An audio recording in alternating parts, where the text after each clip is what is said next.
When I'm done, these YouTube chicks are gonna be begging to go to the old ladies' daycare with me. Animal Crossing motherfucking New Life. Pass. Oh, you're a real hottie. I'd sure like to see your fanny sometime. Come on, man, just look at my dick. I ain't looking at your dick. Come on, man, just look at my dick.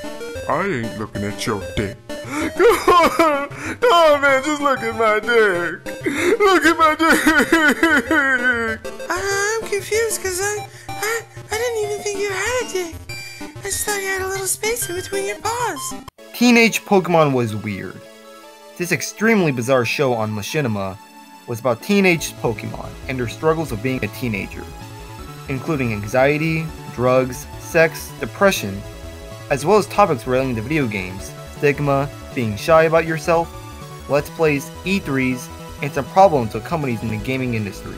The character cast is also colorful, from Wartortle, who has trouble with girls, some anger issues, is a bit selfish, to Marshtomp, who tries to act cool and tough but is shy about showing his true self, to Zervine, who's extremely smug, smart, and likes to troll Wartortle. The show is also really raunchy and sexual with some edgy jokes to add to it. As a kid and after recently rewatching the show, I actually still quite enjoyed it, and there are also a couple of deep moments and speeches as well. At the start of the series, it was received with mixed reactions, but the creator Jonathan Holmes, knowing that he believed people didn't get what he was aiming for, as well as Machinima getting the wrong target demographic. The inspiration for the show came from when Holmes wanted to showcase Lindsay Collins' art to people. She was also the one who did the first few character designs. How I first discovered Teenage Pokemon was kind of weird. It was back in early 2013 and I was on Xbox Live. I used it sometimes to scroll through videos on the YouTube app, and Machinima was one of the promoted channels that I searched through. The video that caught my eye was the episode of Teenage Pokemon that I believe had a big-breasted female Wartortle on the thumbnail. Curious, I clicked on it and soon started watching a couple of other episodes that are up and waited every week for the new episodes to come out. Without further introduction, let's dive into the show. Teenage Pokemon! Pika-P. Episode 1 starts with Professor Oak, who now goes by Professor Cocaine Tree, giving a speech on how Pokemon start cute and end up being cool and strong. However, he is not very positive on the second stage, the teenage phase. Trevor, it's that middle stage of evolution Dad! people don't often talk about. That I really think is the most interesting. Can't you see I'm independent now? God! Why won't you just give me $5 to buy Pepsi? Okay, let's just start the show. The rest of the episode is pretty simple and basic compared to the rest of the series. It's just a sleazy salesman, Quilava, and the guy who tries too hard to be cool and tough, Marshtomp, talking about what they want for Christmas. Teenage Pokemon! Pika-P. The episode begins with Missy getting ready to have a Pokemon battle with Oak, and she tries to send out Marshtomp, but to no avail.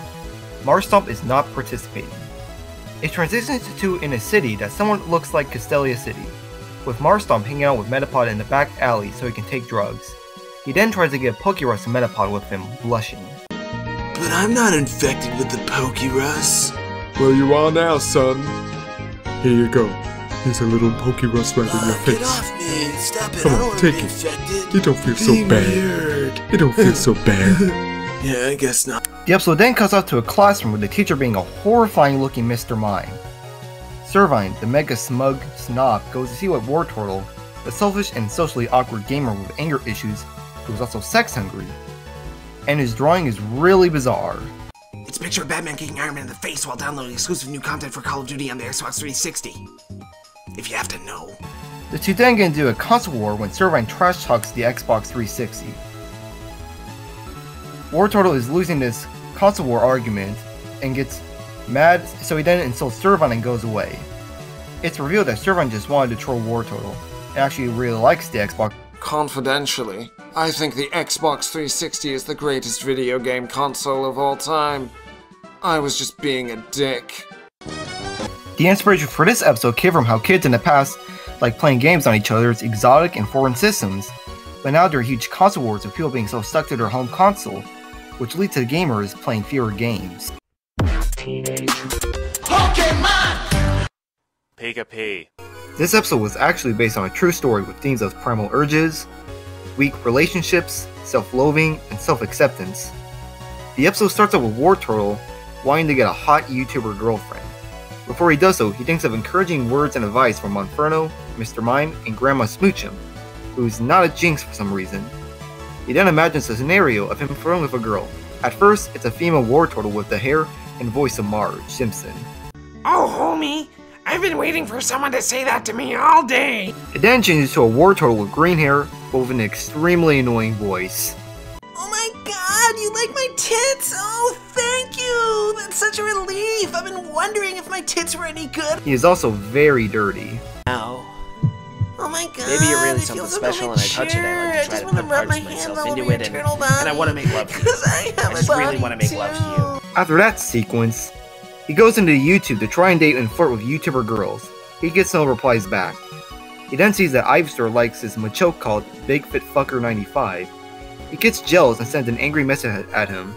However, War Turtle keeps on sending angry messages to himself and replying back. Get finger shits and then you'll eat some chicken fingers made out of shit because that's all you deserve is chicken fingers made out of human shit. Teenage. Pika-P. Marshtomp, War Turtle, and Charmeleon, the shy and soft-talking guy, are waiting in the cold. During the time, Charmeleon says he isn't cold because of his fire, and Marshtomp and War Turtle are offended because water types are cold and call them racist. This reoccurs a couple of times throughout the series. Shut the fuck up, son, that's fucking racist! How the fuck you think it feels being a water-type fucking Pokemon hearing that shit? Yeah, that's pretty fucked up. It turns out they were waiting for Koala to sell us some rare candies, most being just real-world candy like Skittles. The next day, a literal big problem occurs and it turns out War Turtle injected candy into his dick. I injected all of that rare candy from yesterday into my Hello. crotch area, hoping that it would level up my dick. And now it really itches and it really hurts. Everyone is weirded out and War Turtle is all alone. That is until a Ditto voiced by Jim Sterling comes around. He's the guy who's constantly doing sex jobs for money. Hello there. Having dick problems, I see. After some talking, he agrees to suck the candy out of War Turtle's dick for free. The inspiration for this episode came from how people are using real-life equivalents of video game power-ups, such as ADHD meds, body surgery.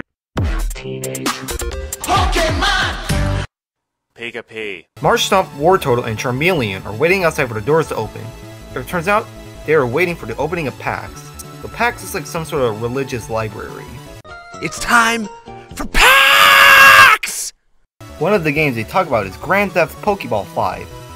An interesting tidbit is that the 3D animation footage of GTP 5 is actually a fan animation not related to Machinima or Destructoid, I believe, called Pokemon Mystery Metro. Servine then comes up and talks about how he's excited for the panels of game designers to talk about their knockoff parody games, my favorite being Bioshock. Anthony Timbert, writer of Borderlandros 2, Anna Anthromucky, creator of Lesbian Nido Queens from Mars, and Con Levine, creator of Bioshock Infinite. War Turtle then gives an amazing and emotional speech for gamers, in which he practically predicts the "We Live in Society, Gamers Rise Up" meme years in advance. The point of PAX is that this is the place, the only place, where we're the ones that are on the top rung of society. Where we're the ones who decide what's cool. Out there, the more you like video games, the more you're gonna get made fun of. The more politicians and parents and teachers and cool fucks are gonna say that there's something wrong with us.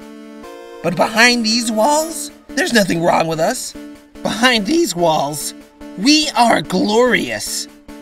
Dress up like Mario or Superman or Master Chief, and people fucking give you a high five. They fucking love you for loving video games. And that's why this is heaven. This is heaven that lasts for only 3 days.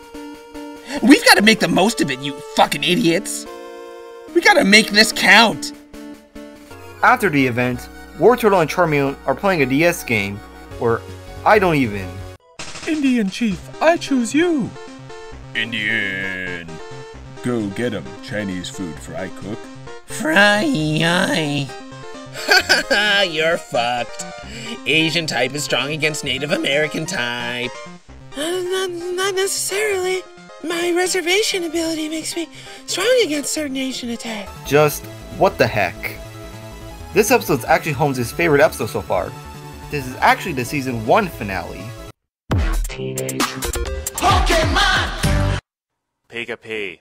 Unlike the previous episodes, it begins with a depressed, emo goth Pikachu writing his suicide note.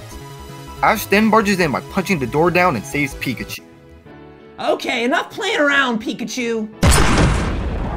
Apparently, Ash is also able to keep Pikachu in a Pokeball now for some reason. This is the first in 4 segments that plays before the other episodes. It's basically about Ash trying to help Pikachu with his depression and suicidal thoughts. The second segment is about an E3 presentation and Wartortle, Marshtomp, and Metapod are watching it. Kegleon goes on about making the ultimate game and how he is well liked for being the front head of a company that makes games people like, even though he is like your dad. I'm basically everything that you hate about your dad. The difference is, I am the figurehead for a company that makes some of your favorite video games, and therefore, you think I'm totally awesome.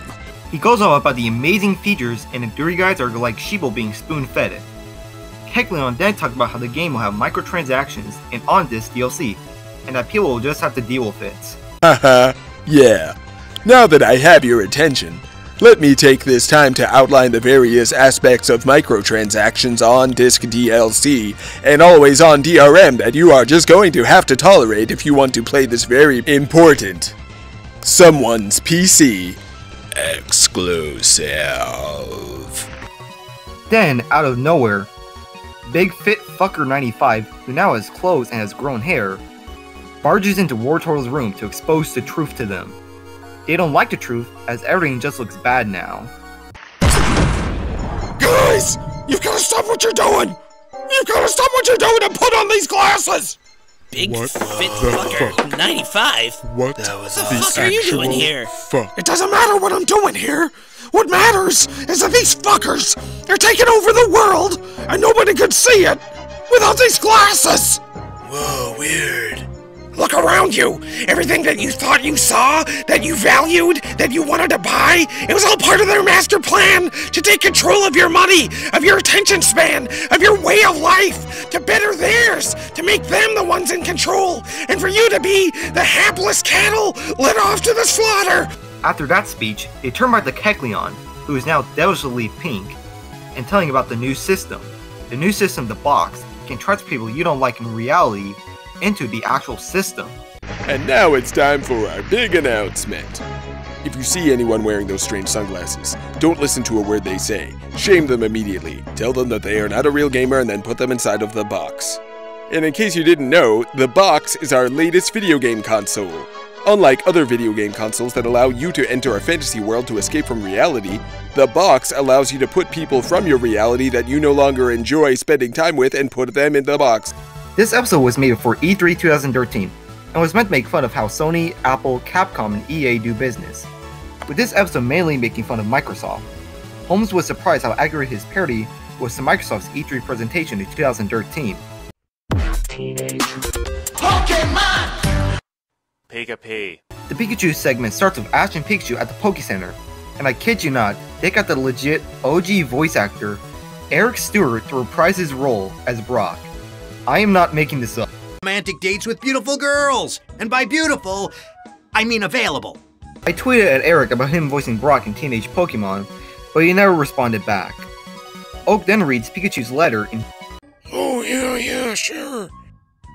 It says, I have no control, no hope, constantly feel powerless and useless. My only choices I have are to continue to play or to end the game. So I choose you. It ends with Pikachu killing himself. The second segment begins with Marshtomp wanting to play video games with Wartortle online so he can smoke in his room. Wartortle then talks about his idea to watch people play games instead of playing them because games are too hard and you don't know if they will be good or not. So he makes substitute doll versions of PewDiePie and the Game Grumps, including Dan, JonTron, and Aaron. Watching other people who are funnier than you play video games with each other is just as fun. In fact, it's a lot better. Wartortle and Marshtomp then start arguing and Charmeleon says they should calm down and eat ice cream. Wartortle and Marshtomp are pissed again because they think Charmeleon is racist because water types can't eat ice cream, even though it's not actually ice and water resists ice. You racist ass son of a bitch, motherfucking racist ass shit fuck.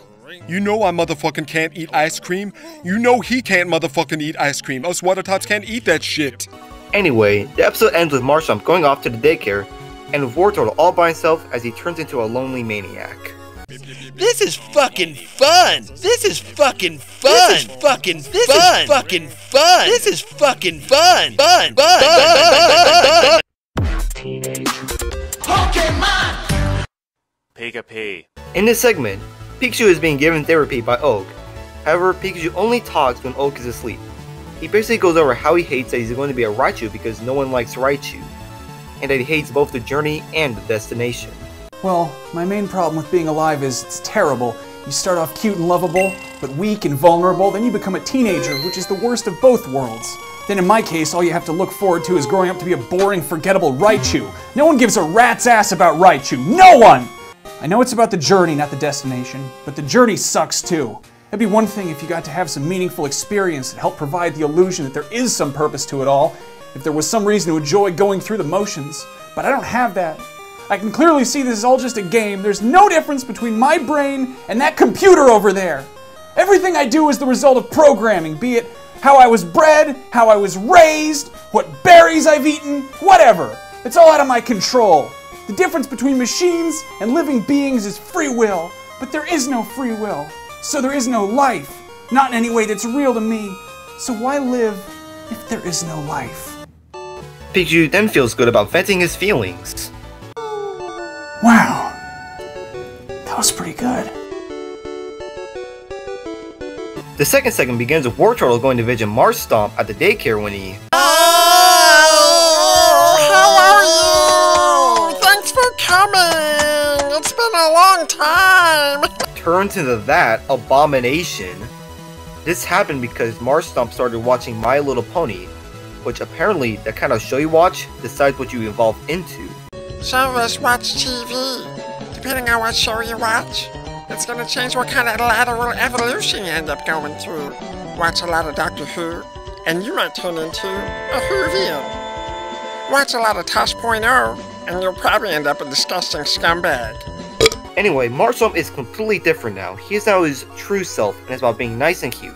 War Turtle is worried about this and doesn't know what to do.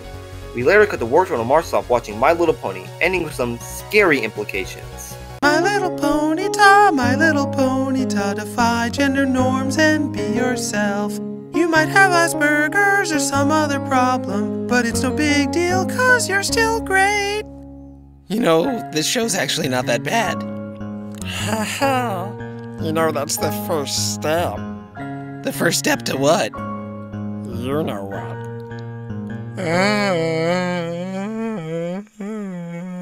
We never see Marshtomp after this episode. He just disappears. Marshtomp was apparently a controversial character. To whom, he said that some said he was a crass racial stereotype, while others saw him as an indictment of the teenage male who tries too hard to be cool and tough. This episode was about self-acceptance and ego reconstructing. Teenage. Pokemon! Pika. Pikachu wants to take on Deoxys. Ash also finds out that Pikachu can talk. Pikachu's way of fighting Deoxys is perhaps the most profound moment to ever be made on the internet. I think I forgot that one. I'm gonna try this one instead. Think about everything you've ever achieved, everything you've ever sought after and obtained, like winning a battle. How long do these wins make you happy for? An hour? A minute? A second? Happiness never lasts because happiness isn't real. It's just a series of circuits that fire in our brains, biological programming that's only purpose is to reward us for following that programming. It's a carrot and stick game where you never catch the carrot because there is no carrot, just like there is no spoon. So go ahead, beat me to a pulp. Try to get those happiness circuits to firing with a brief rush of endorphin and dopamine, but that won't change the fact that your concepts of autonomy and self-worth is based on a set of standards that were put in place for one purpose, to keep you controlled and contained, and that the only thing outside of those illusory standards is the cold, hard truth that everything is meaningless. Absolutely amazing and deep. This is also an end to the Pikachu saga as we never see Ash or Pikachu after this episode. The second segment starts with Ivysaur not wanting to be a bitchy type. You use your bitchy type moves to repel low-level dudes and pros. I use my cutie moves to attract normal types. And she uses her social media abilities to get us experience points on the internet. Her self-absorbed and duckface moves have helped us to get more than 1 million followers on Pinstagram. Wartortle then tries to hit on Ivysaur. He manages to convince her to go on a triple date with their friends. It then cuts to Wartortle, Charmeleon, and Metapod training for their date, with bad music puns and Wartortle being a loser. The final training is them beating up on the weaker kids.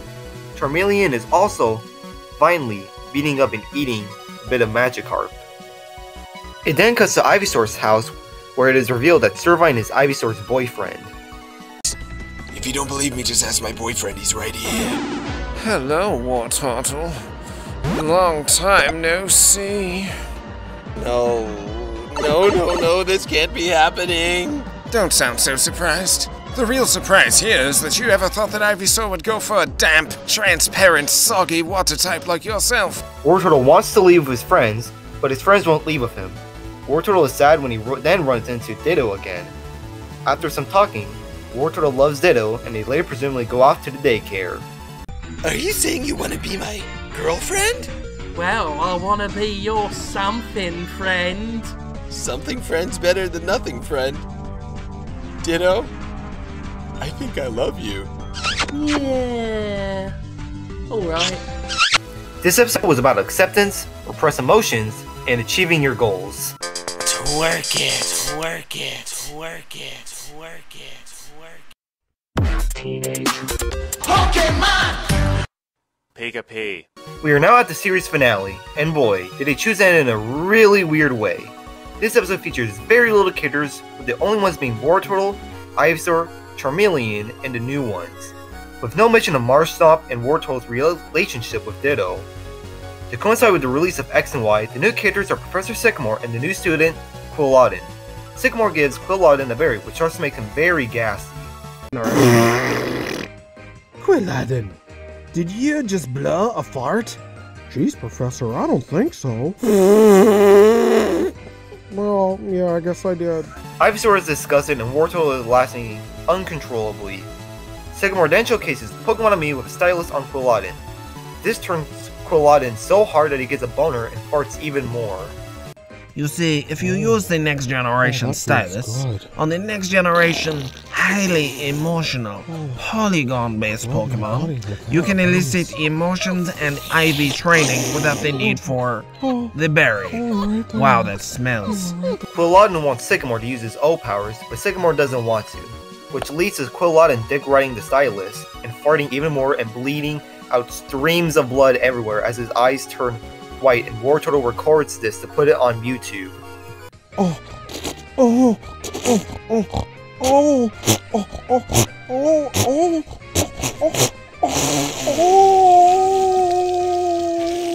Hey, why is there blood coming out of his nose? The team wanted to make this as edgy and rebellious as possible, so they went really raunchy and it was really bizarre. What makes this even weirder was that this was the series finale. This is how the show ended. Jonathan Holmes' Twitter has a strange history. His original Twitter used to be @TronNauts, but for some reason a Vietnamese porn star / model now owns it. His current Twitter is @NonTrots. I asked Jonathan some questions about teenage Pokemon on Twitter. I asked why he and his team decided to end the show in such a bizarre way like that.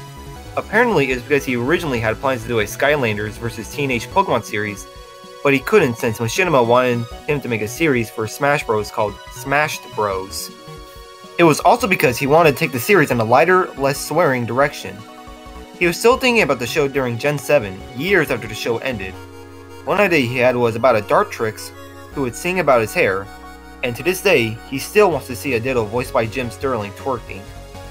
At the start of 2019, due to Otter Media buying Machinima started deleting or privating all of their videos, including Teenage Pokemon.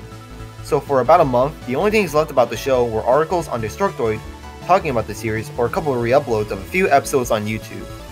In February, a channel archived the entire series into one video on YouTube, but I didn't know about it for a few months. A while after I saw that someone archived the whole series on YouTube, I wanted to make a video about the show, so I downloaded the video so I could have footage for my video. While I was working, the channel that uploaded the video got terminated. So if it wasn't for me wanting to work on a video about the show and downloading it, this entire series could have been lost forever. Now, will we ever get a season 3? Probably not.